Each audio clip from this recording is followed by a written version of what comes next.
Lucy's Kitchen, it's Lucy's Kitchen. She's Lucy and she's got a kitchen. Lucy's Kitchen. And now that we've got your attention, let's cook. Hi there. Welcome to Lucy's Kitchen. I'm Lucy, and this is my kitchen. Today we're going to make beef bourguignon. Sounds French, doesn't it? That's because it is French. This iconic dish is from the French wine region of Burgundy, hence the name bourguignon. The French love to cook. They have a way of elevating even the most humble dish into something special. So, beef bourguignon features all the ingredients that you would expect in a stew, but also has red wine and cognac. You gotta love the French. They really know how to cook. Our beef is a very simple chuck roast. We don't need to have anything too fancy. There are some recipes, including Julia Child's, where she literally uses beef tenderloin. But I think that the chuck roast is a lovely cut of meat. It's got lots of marbling. It actually stews and becomes extremely fork tender. Lovely. So what I did was I bought a roast. I cut it up, trimmed a little bit of the fat off. And, it's about 2 pounds of beef. You can do the same. I would buy like a 2.5 pound roast and then trim off a little bit. And it's very easy. They're about 2-inch pieces. But if you're intimidated by that, don't worry. You can just use beef stew that you purchase at the grocery store. So that's our beef. We're going to have carrots. And I love carrots. And these are 2 really hunky country carrots. So what I'm going to do is I'm just going to slice them up and I'm going to cut them on an angle so that we've got a nice surface, and we're going to have them in fairly big chunks, and they'll appear in the stew quite gorgeously along with the other ingredients. So that takes like 2 seconds. Now, people say, should I peel the carrots? Should I not peel the carrots? And I think that's really up to you. A well-scrubbed carrot could definitely be left unpeeled if you like to do that. Sometimes a carrot peel looks a little gnarly. Doesn't matter. There's a lot of nutrition in the peel. I happen to peel mine, but you can leave the peels on if you want to. We've got mushrooms. Now these mushrooms are absolutely lovely. You just need to get the simple white mushrooms. You don't have to get anything super fancy. And I've got 2 sizes of mushrooms here to show you that what size we want is a half of this. So we've got these great mushrooms, but if you have a bigger one, you want to cut it into quarters. If you're lucky enough to get a package of even smaller carrots, you can leave them whole. Just trim off the stems and you're good to go. And I think these are beautiful.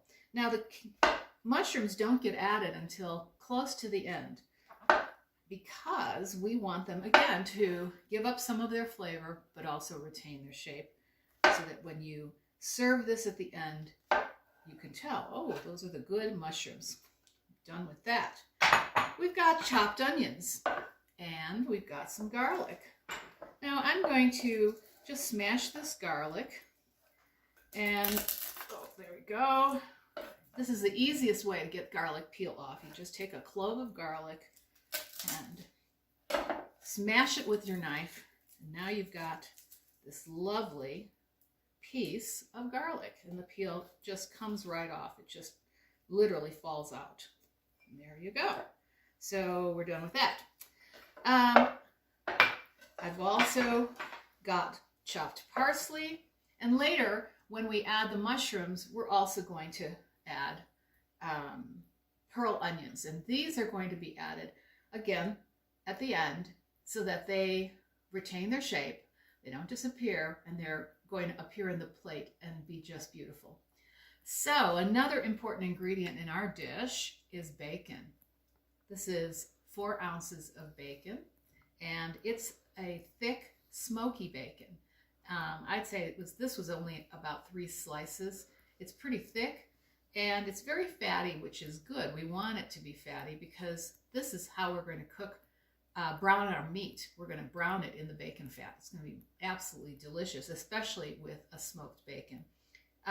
In France, they might use lardon or salt pork instead of bacon.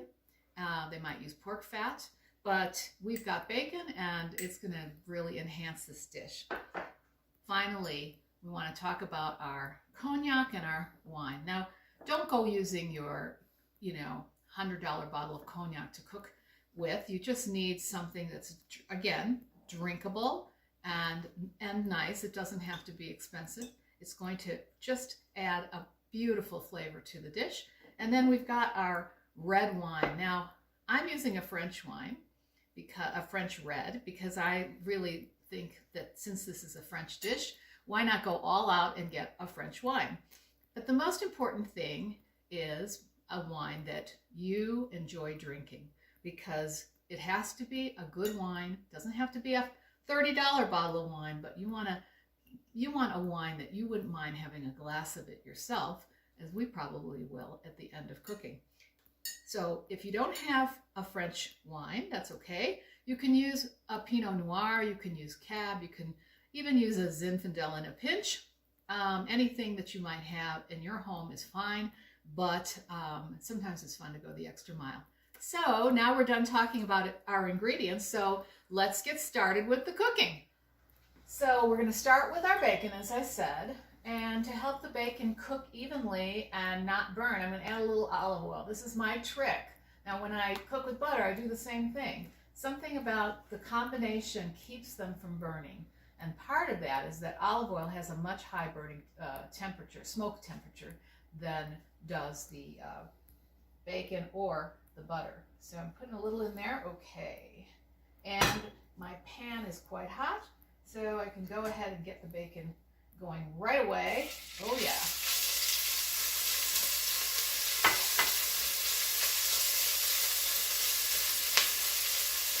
Now we want this bacon to cook until it's crisp and it's rendered all of its fat.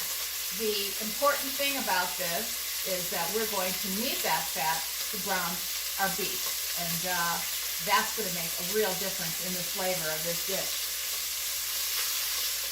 Now it takes a few minutes. I've been browning this and frying this for about 5 minutes already. You can and I've got it on high because as it cooks, it renders fat and actually doesn't scorch. But the fact is, you want to watch it carefully because you don't want it to burn.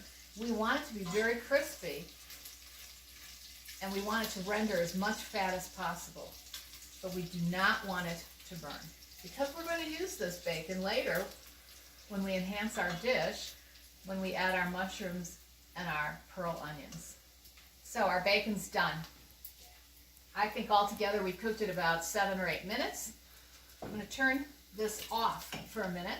The bacon's going to keep cooking, so make sure it's not already super, super dark. And you want to get some sort of a strainer, ladle to get it out of here. Put it in a dish and set it aside. All right, that's all of it. So I'm going to set that aside. Now turn my heat all the way to high. And as soon as I see a little bit of movement in here, we'll start to put the beef in. Now, an important thing when you're browning beef, in fact, when you're browning any kind of meat, is to not crowd the pan. This is a heavy bottom pan. It's a really good pan, but even this pan cannot possibly brown all of this without boiling it. And that's the trouble with moving it too close, is that the meat gives up too much moisture too quickly. So what we really want is we're sealing in the moisture. That's why we're browning it. I'm going to go ahead. Oh yeah. So you want to have a little bit of space around each piece.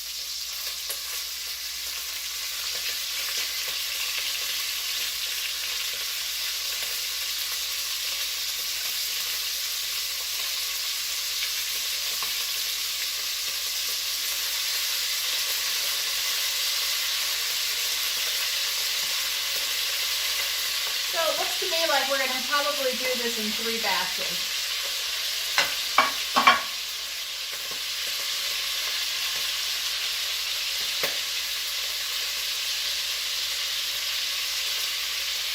Nice thing is that when it's not crowded, it browns very quickly. So turn it maybe twice and sear it. Like this is a really nice piece. As soon as you're ready, remove it to a plate, and then we'll put the next batch in.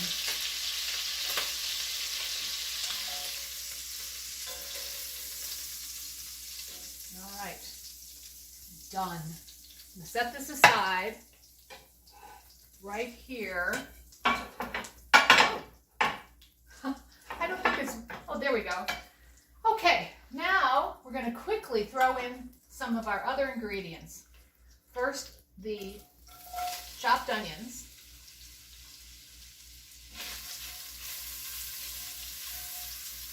And as soon as you put the chopped onions in, what happens, oh, and I threw in the smashed garlic too. We're just going to leave those 2 garlic cloves whole. So putting the onions in first has kind of a double duty. First, it softens the onions a little, which is nice.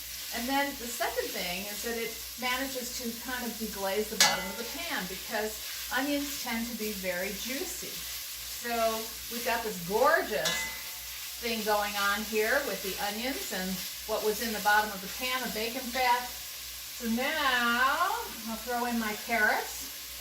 We'll just stir them around.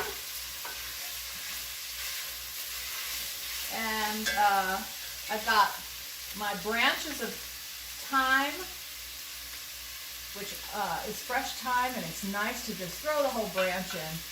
Smells good, tastes good. And then I've got 3 bay leaves.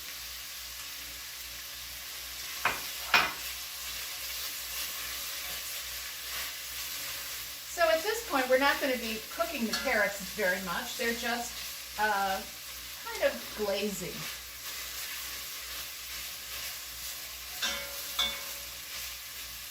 All right, I'm going to add some parsley.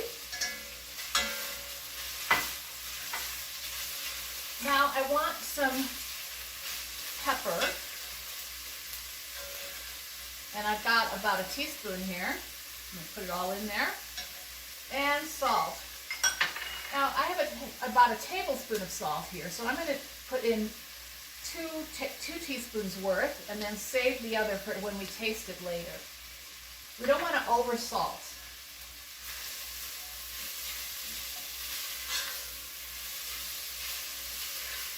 We've got this really beautiful thing happening here. It smells good. Now we're going to add our cognac. And this is 2 ounces of cognac, which is like 2 shots of cognac. Or maybe it's 1 big shot. Some people are very brave and they light it on fire right now. Now we're going to add our 2 cups of wine.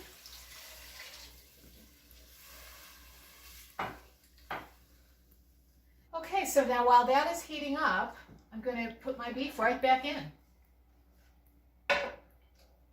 And you could just dump it in, but I like to kind of nestle each piece in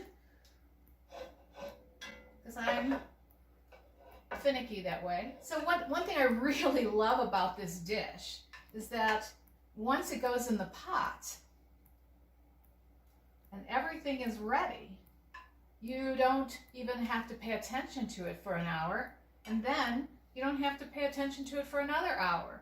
So it's a really super, super wonderful dish to make for guests because you can do this all ahead, let it simmer. In fact, you can even make it the day before. It probably will even taste better. And the juices. You don't want to forget about those. And it's starting to come to a boil.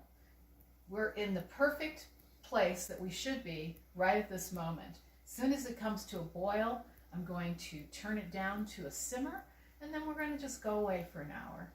So I'll just come back and talk to you about the next set of ingredients in a little while. And I'm just going to taste the broth. It's quite tasty. Really good. I don't think it needs any more salt, at least not now. So I'm just going to leave it the way it is. And we'll add our pearl onions.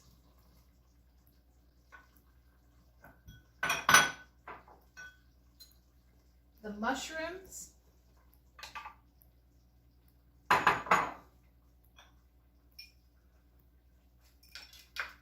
And the bacon.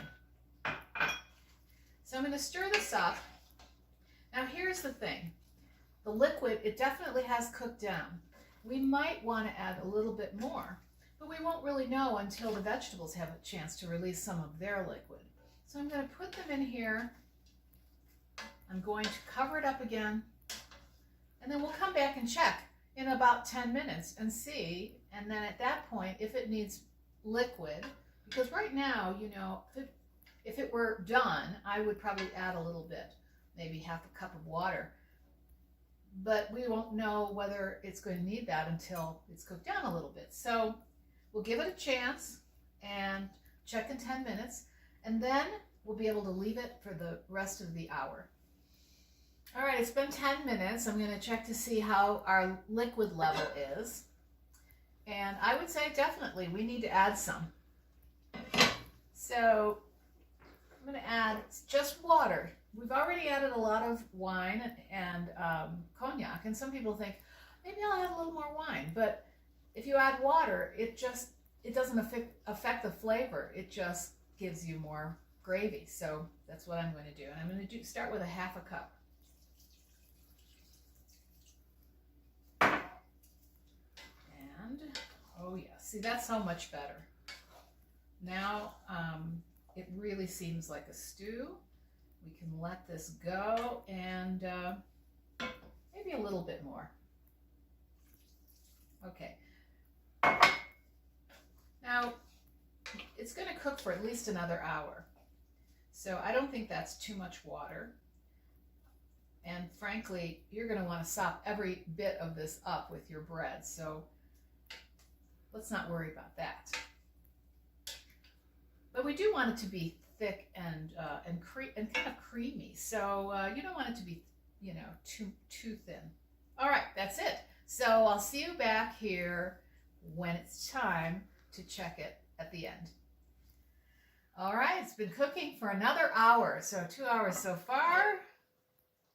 It looks fantastic. Oh my goodness. All right, I'm going to poke it and see if it's, oh yeah. It's nice and tender. Everything looks beautiful. Okay, so I think it's time to try it.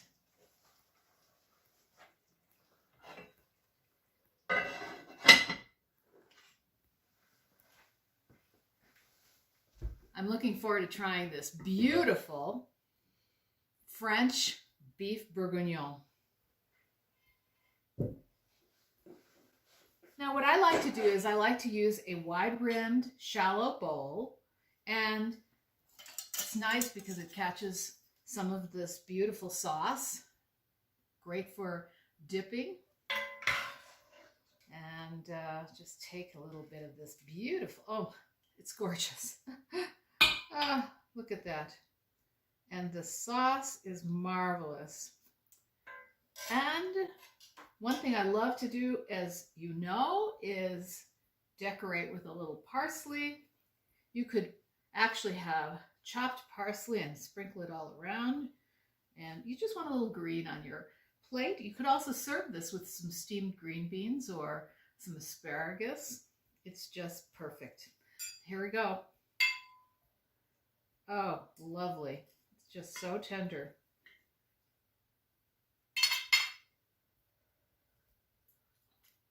Mmm. It's delicious.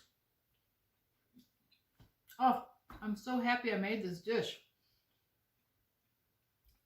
It's just filled with flavor. You can taste the smokiness of the bacon.